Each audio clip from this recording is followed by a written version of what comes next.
का जो इम्तिहान होगा इंटरमीडिएट का, फर्स्ट ईयर का और सेकेंड ईयर का, उस इम्तिहान में सिर्फ 70% सिलेबस इस्तेमाल किया जाएगा।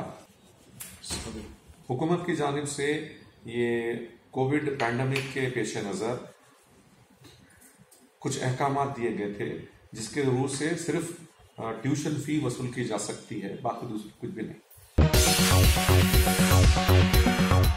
तेलंगाना बोर्ड ऑफ इंटरमीडिएट के कमिश्नर सैयद उमर जलील ने आज IND टुडे के नुमाइंदे खास से बातचीत करते हुए वाजे किया है कि रियासत में कोविड-19 वायरस के सोशल डिस्टेंसिंग वाले माहौल में अरसे दराज से बंद रखे जाने वाले जूनियर कॉलेजेस को माह फरवरी की पहली तारीख से कुशादगी की इजाज़त दे दी गई है, जो कि अभी तक इंटरनेट के ज़रिए अपनी तालीमी सरगर्मियाँ जारी रखे हुए थीं।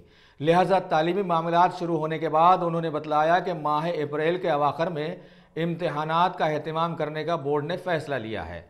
लिहाजा सारे ही तुलबा को खबरदार किया गया है कि कोविड-19 वायरस वाले माहौल में सारे ही तुलबा की कड़ी जांच की जाएगी और इस वायरस को फैलने से रोकने के सारे इक़दामात के साथ तालीमी सरगर्मियों को जारी रखा जाएगा।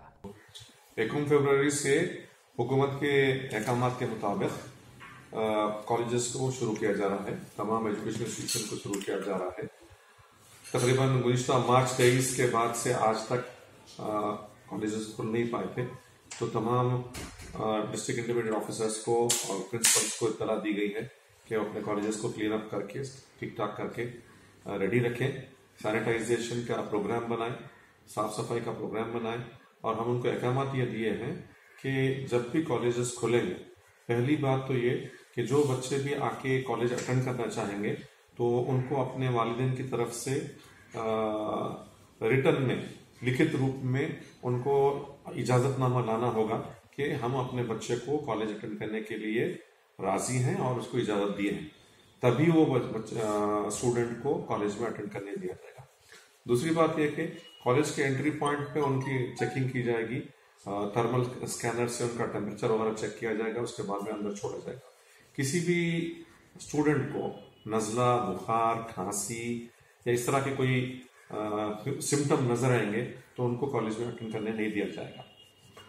तीसरी बात यह कि कॉलेज को रूम्स को रोजाना क्लीन अप किया जाएगा, सैनिटाइजर के जरिए, लिक्विड सोप के जरिए ठीक ठाक साफ सफाई करने के बाद उसको इस्तेमाल किया जाएगा।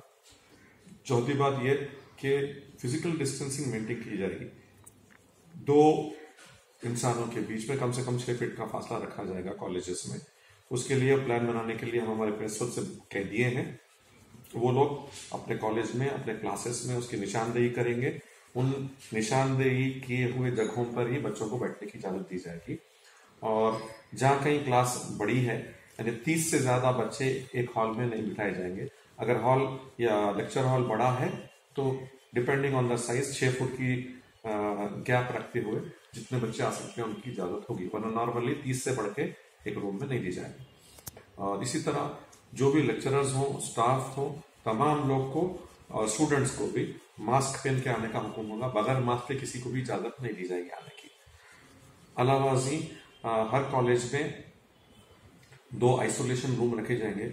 अगर आने के बाद भी किसी शख्स को या किसी स्टूडेंट को ये सिम्टम्स नजर आए कि नजला हो गया हो या बुखार आ गया हो या कुछ हो, तो फौरन उनको अलग से कमरे में पहुंचा दिया जाएगा और फौरन उनको हॉस्पिटल को रेफर कर दिया जाएगा। तो ये सारी बातें हम उनसे कहे हैं और वो लोग अपनी तैयारी कर रहे हैं। उनकी रिपोर्ट्स हमको 18 या 19-20 तारीख तक आ जाएंगे कि कैसा चलेगा। दूसरी बात, तमाम कॉलेजेस, वो कॉलेजेस जिनके स्ट्रेंथ 300 से बढ़ के हैं, उन तमाम को हम शिफ्ट में चलाने का हुक्म दे रहे हैं। ये न सिर्फ गवर्नमेंट जूनियर कॉलेज बल्कि प्राइवेट जूनियर कॉलेज में भी, जहां कहीं भी कॉलेज की स्ट्रेंथ 300 से बढ़ के होगी, वहां पर उनको शिफ्ट सिस्टम में कॉलेज चलाना होगा। मॉर्निंग शिफ्ट 8:30 बजे से 12:30 बजे तक होगी, आफ्टरनून शिफ्ट 1:30 बजे से 5:30 बजे तक होगी।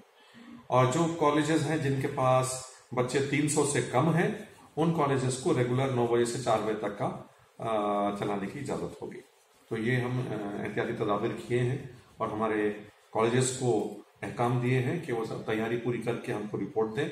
डिस्ट्रिक्ट लेवल पे कलेक्टर साहब के मातहत एक कमेटी तश्कील दी जाएगी जिसमें DMHO डीपीओ, म्यूनिसिपल कमिश्नर और दूसरे लोकल बॉडीज के जो अफसरान होंगे और डिस्ट्रिक्ट इंटरमीडिएट ऑफिसर और डीईओ इसमें शामिल होंगे। ये लोग हर कॉलेज का प्लान, इंडिविजुअल प्लान तैयार करके डिस्ट्रिक्ट लेवल कमेटी को पेश करेंगे और डिस्ट्रिक्ट लेवल कमेटी इसको मंजूर करने के बाद इसको पहले से इम्प्लीमेंट करेंगे। हुकूमत की जानिब से ये कोविड पैंडेमिक के पेश नज़र कुछ अहकाम दिए गए थे जिसके रूल से सिर्फ ट्यूशन फी वसूल की जा सकती है, बाकी दूसरी कुछ भी नहीं। अब कुछ ये है कि स्कूल या कॉलेज शुरू ही नहीं हुए तो किस किस्म की फीस अदा करनी होगी, लेकिन कुछ कॉलेजेस हैं जिन्होंने किसी किस्म की सर्विस दी है, मिसाल के तौर पे ऑनलाइन क्लासेस वगैरह का इंतजाम किया है।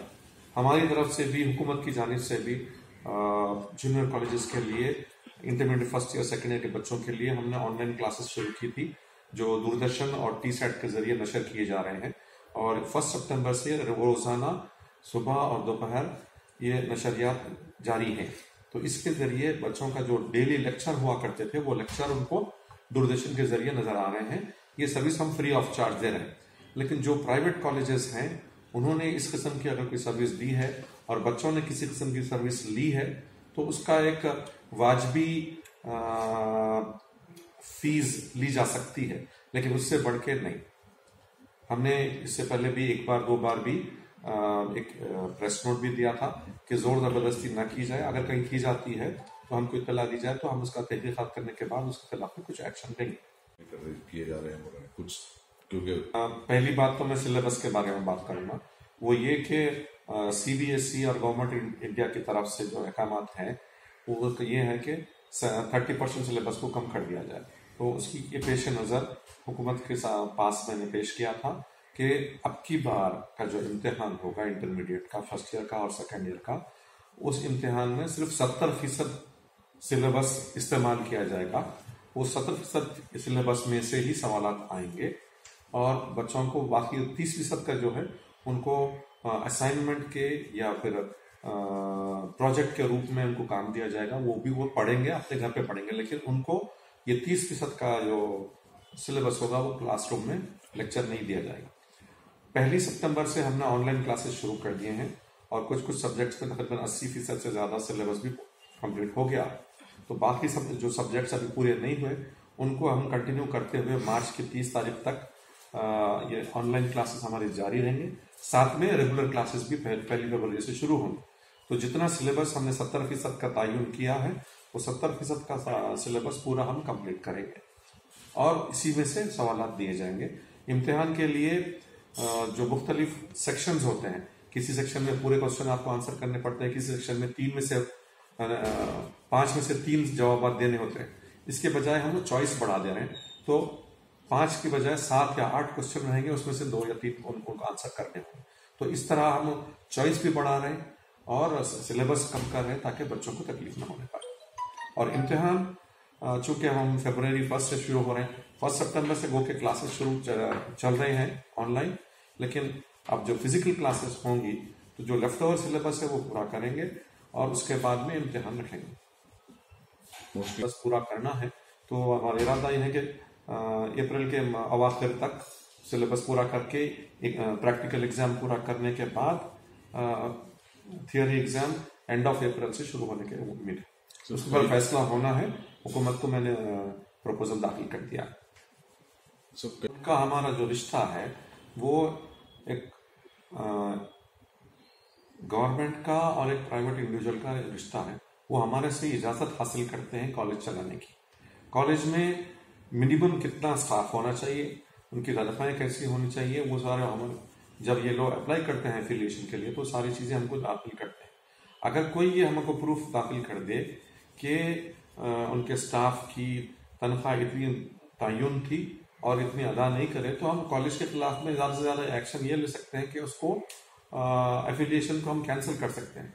लेकिन 2 प्राइवेट इंडिविजुअल के दरमियान, यानी कॉलेज मैनेजमेंट और एक इंडिविजुअल तो प्राइवेट है, दोनों के दरमियान जो माहिदा हुआ है उसको एनफोर्स करने के लिए हम जिम्मेदार नहीं। हाँ, अगर कॉलेज किसी किस्म की खिलाफ वर्जी करता है उसके खिलाफ में हम एक ही एक्शन ये ले सकते हैं कि उसको डिसएफिलिएट कर सकते हैं। अगर कोई हो सकते हैं क्योंकि गवर्नमेंट की तरफ से जीओ जारी किया गया था, उसमें बिल्कुल साफ तौर पर यह कहा गया है कि सिर्फ ट्यूशन फी ली जा सकती है, उसके अलावा किसी और किस्म की फीस नहीं ले सकती। रियासती वज़ीर दाखिला मोहम्मद महमूद अली ने नामपल्ली के मशहूर दरगाह हजरत यूसुफैन में तरक्याती कामों का इफ्तिताह किया, जिस पर जीएसएमसी ने 25 लाख रुपए खर्च किए। इन तरक्याती कामों में बैतुल खलाएं और वजू के लिए हाउस की तामीर शामिल है। कबल से उन्होंने मज़ार हजरत यूसुफैन पर चादर गुल चढ़ाई। इस मौके पर सदर नशीन रियासती Waqf board Mohammad Salim, deputy mayor Baba Fazluddin और दूसरे बदीदार भी मौजूद थे। दरगाह यूसुफैन शरीफैन पर हम लोगों ने हाजिरी दी। हमारे वक्फ बोर्ड चेयरमैन सलीम साहब, हमारे डिप्टी मेयर फजलुद्दीन बाबा साहब, हमारे यहाँ के इंचार्ज आनंद साहब, परमेश्वरी मैडम, हमारे मुनीर भाई साहब और बहुत से हमारे कायदीन थे पास। और यहाँ पर जो हम ज़ियारत करते हैं वहाँ पर चादर भी पेश की गई और ख़ासतौर से हमारी स्टेट के लिए और हमारे ऑनरेबल सीएम साहब के सेहत और तंदुरुस्ती दराज़ी उम्र के लिए दुआ की गई। और ख़ास तौर से मैं फसी बाबा का शुक्रिया अदा करता हूँ। उन्होंने बल्दिया से कोशिश करते हुए एक 25 लाख रुपए सेंक्शन करा और अंदर हाउस भी बनाया गया। 30 लाख रुपए खर्चा हुआ है बल्दिया से, जीएचएमसी की जानिब से। क्योंकि यहाँ पर जो ज़ायरीन आते हैं उनको टॉयलेट के जाने के लिए बड़ी मुश्किल होती है, उसे नए तरीके से बनाया गया ताकि खासतौर से ख़वातीन बहुत आती हैं यहाँ पर। ख़वातीन के लिए सेपरेट बनाया गया और मर्द हजरात के लिए भी सेपरेट टॉयलेट बनाया गया। उसके लिए मैं बल्दिया का और हमारे खासतौर से हमारे चेयरमैन साहब सलीम साहब का शुक्रिया अदा करता हूँ। क्योंकि यहाँ पर ये दरगाह जो है, यहाँ पर हम लोग तेलंगाना मूवमेंट में हमेशा आकर यहाँ दुआ करते हैं और दुआ भी खूब हुई। तेलंगाना बना और हिंदुस्तान में नंबर 1 स्टेट की तरह तेलंगाना स्टेट चल रही है। और आज यहाँ ख़ास तौर से हमारी पार्टी को मुस्तहकम होने के लिए और हमारे सीएम साहब को अच्छी दराजी उम्र, हमारे केटीआर साहब के लिए सेहत और तंदुरुस्ती, हमारे पार्टी के कारकुनों के लिए, लीडर्स के लिए दुआ की गई। हजरत का हमेशा हम पर हम पे कायम रहा और आगे भी कायम रहेगा। और आज की जो ख़ास तौर से इसका जो इनाग्रेशन किया गया है तो टॉयलेट्स का और ख़ास हाउस का, इससे लोगों को ज़ायरीन को पानी से वज़ू करने में सहूलत होगी। इसके अलावा टॉयलेट से काफ़ी लोगों को यहाँ जो ज़ायरीन को सहूलत होगी, उसके लिए मैं तमाम मुबारक। रियासती वज़ीर animal husbandry T Srinivas Yadav ने कहा है कि चीफ मिनिस्टर के चंद्रशेखर राव की ज़ेर क़यादत रियासती हुकूमत समाज के तमाम तबक़ात की तरक्की के लिए काम कर रही है। कोकापेट में मुदिराज भवन का संगे बुनियाद रखते हुए उन्होंने कहा कि चीफ मिनिस्टर ने गंगा पुत्रा के बारे में कभी कोई तौहीन आमेज अल्फाज इस्तेमाल नहीं किए, फिर भी वो गैर मशरूत तौर पर माजरत खा हैं। రాష్ట్రంలో ఉన్నటువంటి గంగపుత్రులకు ప్రధానంగా ఆ రోజు జరిగింది ముదిరాజు సంఘానికి సంబంధించినటువంటి ఆత్మగౌరవ మరి శంకుస్థాపన కార్యక్రమంలో భాగస్వామ్యం అయినప్పుడు ముదిరాజులను ఉత్తేజపరచడానికి మాట్లాడినటువంటి మాటలే తప్ప ఎక్కడ కూడా గంగపుత్రులను కించపరచడం కానీ లేకపోతే సంబోధించడం కానీ ఎక్కడ జరగలే. పట్టు మరి ఎక్కడ చూసినా గానీ ఏదో అట్టయినట్టు గంగపుత్రులను కించపరిచినట్టు మాట్లాడారు అని చెప్పేసి మీరు ఫీల్ అవుతుంటే నాకు అర్థం కాలేదు. బట్ ఏదేమైనప్పటికీ నేను తప్పుగా మాట్లాడితే క్షమాపణ చెప్పడానికి నాకేం అభ్యంతరం లేదు. ఈరోజు స్వాతంత్రం వచ్చినప్పటి నుంచి ఇప్పటి వరకు గంగపుత్రులని పట్టించుకున్నటువంటి నాదుడే లేడు.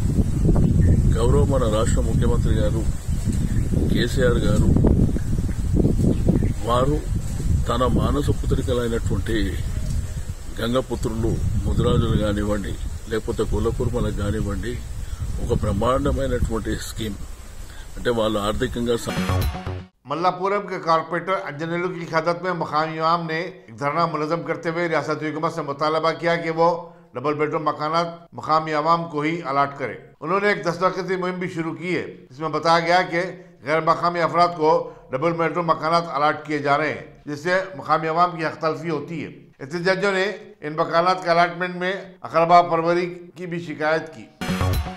मलकपेट के मजलिसी रुकन असम्बली अहमद बलाला ने आजमपुरे में मुस्लिम मैटरनिटी हॉस्पिटल के करीब डॉक्टर खादरी ENT हॉस्पिटल का इफ्तिताह किया। इस मौके पर मुख्तार अहमद खान और दूसरे भी मौजूद थे। अस्सलाम वालेकुम, मैं डॉक्टर खादरी ENT सर्जन। आज काफ़ी मसरूर हूँ कि हमारा doctor Qadri ENT day care नज़दीक मुस्लिम मैटरनिटी हॉस्पिटल चादरघाट के नाखत अमल में आया है। हमारे डे केयर सेंटर में जो है इनपेशेंट बेड्स हैं, लैब है, इसमें खून के, पेशाब के, थायराइड के, साइनस, एलर्जी और दीगर अमराज के ताल्लुक़ से सभी मुआयनात किए जाएंगे। और इसके अलावा हमारे पास जो है माइनर ऑपरेशन थिएटर है, जिसमें नाक कान हलक के ताल्लुक़ से सभी जो है सर्जरीज़ जो है और बिल्कुल किफ़ायती दाम में, और इंशाल्लाह जो है पेशेंट का सर्जरी करने पे सिर्फ 4 घंटे में यहाँ से डिस्चार्ज किया जाएगा। और doctor Qadri ENT day care जो है शहर का अल्हम्दुलिल्लाह सबसे बड़ा ENT डे केयर सेंटर रहेगा। और जो है यहाँ पे आप ख़ास तौर से ख़वातीन हज़रात के लिए मैं कहूँगा और आवाम के बेहद इसरार पे भी जो है हमने सुबह के औक़ात में सुबह 10:30 से 2 बजे के दरमियान डॉक्टर शम्स फ़ातिमा माहिर ENT सर्जन यहाँ पे रहेंगे। उनके खिदमत आप लोगों के लिए बिल्कुल हाजिर रहेंगे। और जैसा कि यहाँ पर हम जानते हैं कि जो है डॉक्टर खादरी ENT क्लिनिक का जो है इनाक़ाद होकर अभी 2 साल हो चुका है। तो और ख़ास तौर से आवाम से और हमारे पेशेंट जैसा हमेशा हम पे भरोसा किया है और हमेशा हमारी खिदमत को सराहा है, मैं आपसे अदबन गुजारिश करता हूँ कि आगे भी जो है हमारे खिदमत से ज़्यादा जो है इस्तेफ़ादा हासिल करें। और जो है इंशाल्लाह बेहतरीन इलाज बिल्कुल किफ़ायती दाम में किया जाएगा। और गुरबा के लिए मैं ख़ास तौर से कहूँगा, जैसा हमेशा से हमारा चलते आया है और कोविड के दौर में भी जैसा आवाम ने देखा है, इंशाल्लाह ताला आगे भी जो है अगर कोई माली तौर पे अगर कोई पस्ता है तो इंशाल्लाह ताला उनका जो है बिल्कुल जो है किफ़ायती दाम में और हो सके तो मुफ्त इलाज भी किया जाएगा इंशाल्लाह। अयोध्या में तामीर होने वाली राम मंदिर के लिए फराखदिलाना अतिया जमा करने सईदाबाद और आई सदन की कॉर्पोरेटर्स अरुणा रविंदर रेड्डी और शिविता मधुकर रेड्डी ने एक रैली निकाली। उन्होंने हिंदुओं से अपील की कि वो इस काम में ज्यादा से ज्यादा अतियात देकर हिंदुओं के ख्वाब को पूरा करें। वाज़ेह है कि हाल ही में सदर जमहूरिया हिंद रामनाथ कोविंद और उत्तर प्रदेश के चीफ मिनिस्टर योगी आदित्यनाथ ने पहल करते हुए राम मंदिर की तामीर के लिए अलरतरतीब 5 लाख और 11 लाख रुपए का अतिया दिया है। प्राणापुल पोस्ट ऑफिस में पड़ोसियों के झगड़े में 5 अफराद ने इतवार की सुबह को सेक्रेटरीट के एक सेक्शन ऑफिसर राजेंद्र सिंह और दीगर 2 अफराद विजेंद्र सिंह और विजय करण सिंह पर हमला कर दिया। हमले की वजह से ये तीनों शदीद तौर पर जख्मी हो गए, जिन्हें पुलिस मंगलहाट ने दवा खाने उस्मानिया को भेजा। पुलिस ने शंकर सिंह, शुभम सिंह, मनोहर सिंह, संजू सिंह और रंजीत सिंह के खिलाफ इस सिलसिले में एक मुकदमा दर्ज किया है और मसरूफ तहकीकात है। मेरा नाम विजेंद्र सिंह है, मैं पुराना पुल पोस्ट ऑफिस के पास रहता हूँ। हमारा नेबर शंकर सिंह खिड़की कहीं को खोले बोल के सुबह गाली दिया हमको, अम्मा की बहन की, पूरे घर में लेडीज़ को गलीज गाला दे रहा, कहीं को गाली दे रहा बोल के हम जाके बोले तो क्या करा, उसका बेटा ऊपर से चाकू लाके मार दिया पप्पा को पीठ में। पप्पा इमरजेंसी वार्ड में है, पूरा टी-शर्ट खून से बिक गया। मैं चाकू खींचा हाथ में से, मेरे को स्टिचेस लग गए हाथ पे पूरा। ये देखो, ये पूरों को घायल करा, ये है यहाँ पर पूरा, और ये बैक साइड भी, ये बैक साइड पूरा चाकू लेके मारे सो ये पूरा प्री प्लान में। उसके भाया भी है, उसके 3 भाया है, मनोहर सिंह, संजू सिंह, रंजीत सिंह। के लिए हुआ ये? खिड़की लगाए बोल के 2013 से दोनों के घर हम नेबर्स है, बीच में गवर्नमेंट की गली है, उसके एक फ्लोर पे 25 खिड़कियां है, हमारी खाली 2 है। कई को लगाए बोल के उन्होंने ऑब्जेक्शन करा 2013 से। और वहाँ पे कोई झांकता नहीं, कुछ नहीं, क्या नहीं, उसको भी राइट से जितना कंप्लेंट दिए पुलिस को, पूरे कंप्लेंटों के लिस्ट करा है, लेकिन कुछ भी एक्शन नहीं लिया अभी तक। मंगलहाट PS लगता हमको। 2015 से लेके 17 को भी दिया, और लॉकडाउन के 1 दिन पहले 2 दिन पहले भी गालियां मिलके मारे, 4 जनों में 5-6 जने मेरे पूरे भाइयों की गैंग है।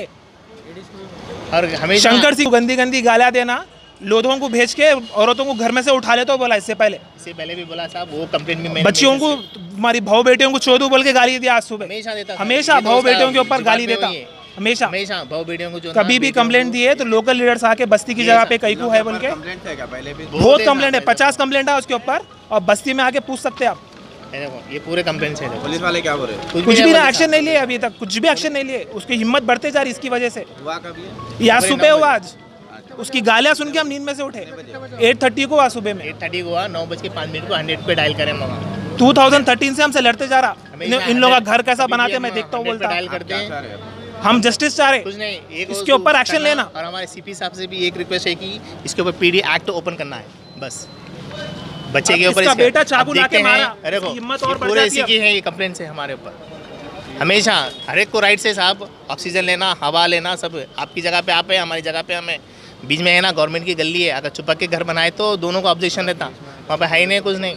और PS में भी है ना, हम कभी भी जाते हैं, हमारे नंबर देते ना, वो वहाँ के पूरे कांस्टेबल भी हमारे पास ही हमारे नंबर को ही डायल करते रहते। शंकर सिंह फाइनेंसर है, हमारे डैड सेक्रेटरीट में सेक्शन ऑफिसर है, SC डेवलपमेंट में, हमेशा है ना, प्राइवेट जॉब्स करते हैं हम लोग। पीएस वाले भी हमारे को ही नंबर पे डायल करते रहते, क्या हुआ साहब उन्हें आएगा, वो तो नहीं आ रहे, मैं जान दो बोल के फिर बाद में लोकल हमारे जो घर के पास पूरे भाया मिलके मारे, प्री प्लान पूरा प्लान करके मारे हमको बीच में लाके, पूरे वेल विशेष के की चलो जान दो।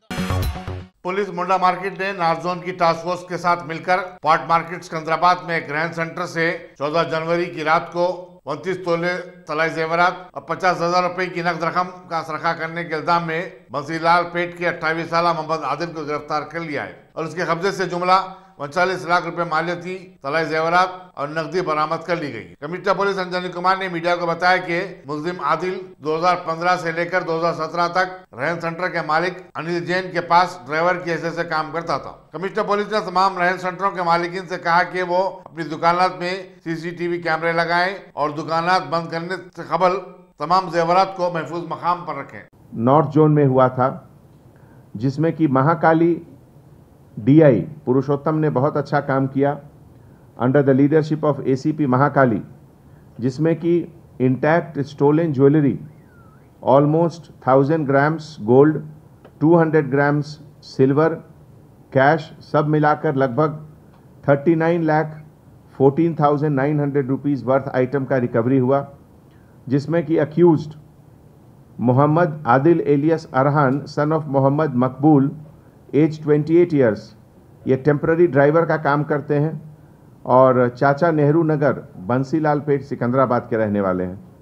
तो इन सब अच्छे काम के लिए हमारे तरफ से DCP north zone Kalmeshwar, additional DCP task force Chakraborty और पूरे team ACP, SHO, DI and the entire team of North Zone and Task Force, hearty congratulations to them. Thank you. Chikkadpally police ने CCTV फुटेज की मदद से एक रेजन रामकृष्णा को गिरफ्तार कर लिया। उसके पास से 3 तोले तलाई जेवरात, 2 बाइक्स और एक मोबाइल फोन बरामद किया गया। बताया जाता है कि वो चिकड़पल्ली के इलाके में कुछ दिनों से सरगर्म था और पैदल जाने वाली खवातीन को अपना निशाना बनाता था। सिटी पुलिस ने बोयनपल्ली में अगवा केस के सिलसिले में मजीद 15 अफराद को गिरफ्तार कर लिया है। कमिश्नर पुलिस अंजनी कुमार ने बताया कि गिरफ्तार शुदगान में वो 2 अफराद भी शामिल हैं जिन्होंने खाकी यूनिफॉर्म पहनकर खुद को पुलिस वाले जाहिर किया था। इन्होंने 3 भाइयों परवीन कुमार, सुनील कुमार और नवीन कुमार का अगवा किया था। इस वाक़े के अहम मुलजिम आंध्र प्रदेश की साबिक वजीर भूमा अकीला प्रिया रेड्डी और उनका शौहर भार्गव राम नायडू हैं। नमस्कार। Hyderabad city police north zone और टास्क फोर्स के तरफ से बोयनपल्ली किडनैपिंग केस में आज और भी मेजर डेवलपमेंट हुआ।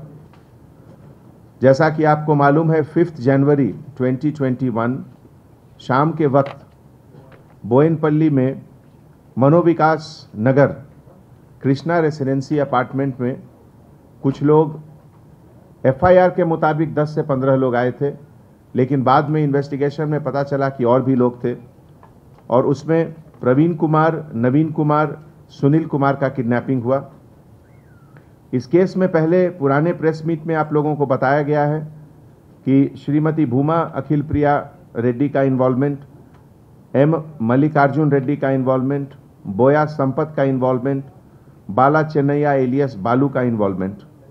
आज नॉर्थ जोन और टास्क फोर्स मिलकर 15 नए लोगों का अरेस्ट हुआ, जिसमें मादाला सिद्धार्थ, बोजगनी देवप्रसाद, मोगली भानु, रागुलू अंजैया, पडिरा रविचंद्रा, पच्चिगली राजा एलियस चंटी, बनोद साई, देवरकोंडा कृष्णा वंशी, देवरकोंडा कृष्णा साई, देवरकोंडा नागराजू साई, कंदुला शिव प्रसाद, मीसल सीनू, प्रकाश और शेख दाऊद, इतने लोगों की गिरफ्तारी हुई है।